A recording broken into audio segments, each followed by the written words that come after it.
sababaha keena caado wararka. Marka hore aan fahanno waxa uu yahay dhiigga caadada. Marka aan sidaas ku leeyahay waxaa laga yaabaa in uu daawo qof uusan weli ku dhicin dhiigga caadada.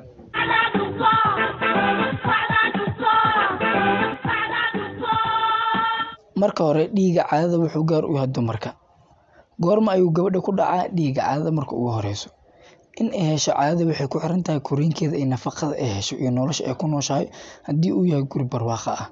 Haddii ay gabadha tahay mid laf weyn ama buuran sidoo kale nafaqo haysato waxaa laga yaabaa inuu ku dhaco ayada oo jirto 12 sano. Sidoo kale gabadha waxaa laga yaabaa inuu ku dhaco xilliga qaangaarka oo ah 15 sano. Haddaba marka ay gabadha hesho caadada wuxuu u imaadaa bishii hal mar.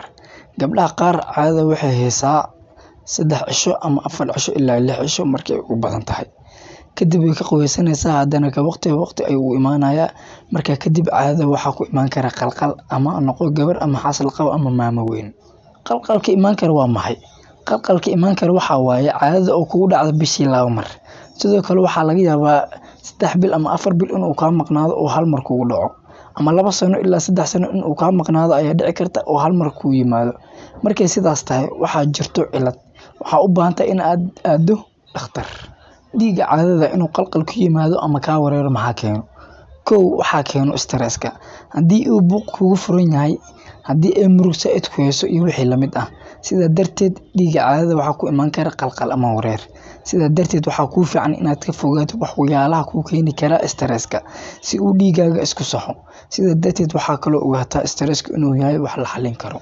Sidoo kale caadada inay qalqal ku timaado waxaa keeni karta hormoonada caanaha sii daaya in ay qaldamaan. Taasna waxaa ku dareemi kartaa adiga oo aan lagu qabin inay naasaaga caana ka imaadaan. Sidoo kale waxaa keeni karta in uu minkaaga xiran yihiin oo meesha minka ay ka soo baxaan burbiyood. Sidoo kale waxaa ka mid ah cayilka saa'idka ah. Waayo cayilka saa'idka ah mar walba caafimaadkaaga uma fiicna. Sidaa darteed cayilka waa inaad iska yareysaa waayo waa kuu muhiim. Sidoo kale waxyaalaha keeni kara caado wararka waxaa ka mid ah gabadha bikrada ah. Waayo gabdhaha qaar bikradooda aad ay u daboolan tahay. Sidaa darteed dhiigga meel uu ka soo baxa ma leh. Sidoo kale waxaa lagu arki karaa gabdhaha sida fircooniga loo gudo ama loo qalqalay ama saa'id loo tolay. Waalidka Soomaaliyeed ee sharafta leh waxaan ka codsanayaa in ay gabdhaha sida aan diinta qabin u gudayaan ay ka daayaan. Waayo caafimaadkeeda uma roona. Arrintan fircooniga dhibka ay leedahay mar kale ayaan ka hadli doonaa insha Allah. Haddaba marka aad isku aragto waxyaabaha aan kor ku soo sheegnay waxaad isku arki kartaa calaamadahan soo socda.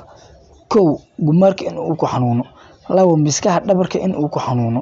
3 lugaha iyo qaarka dambe oo dhan inay ku xanuunto. Sidaa darteed waxaan kuula talin lahaa in aad dhakhtar u tagto oo wax walba aad u sheegato. Waayo hore waxaa loo yiri waxa qarsato way ku qarsadaan. Waxaan rajeynayaa inaad wax badan ka ogaato waxyaabaha keena caado wararka. Intaas ayaan jeclaystay in aan idinla wadaago muuqaalka xiga inta ku kulmi doono. Amaana Allah.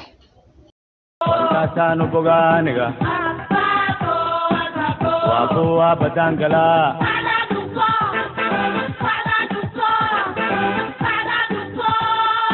balwenta yan laga bojeenin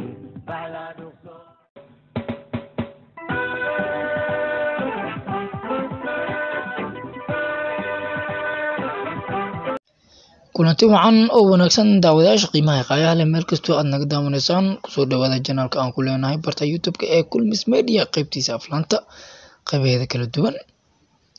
Qaybta aflaanta waxay ka caawin doontaa inaad la socoto wixii ku saabsan aflaanta Hindiga haddii ahaan lahayd Bollywood, haddii ahaan lahayd Hollywood iyo musalsalada. Taasaan bogaaniga waa badangala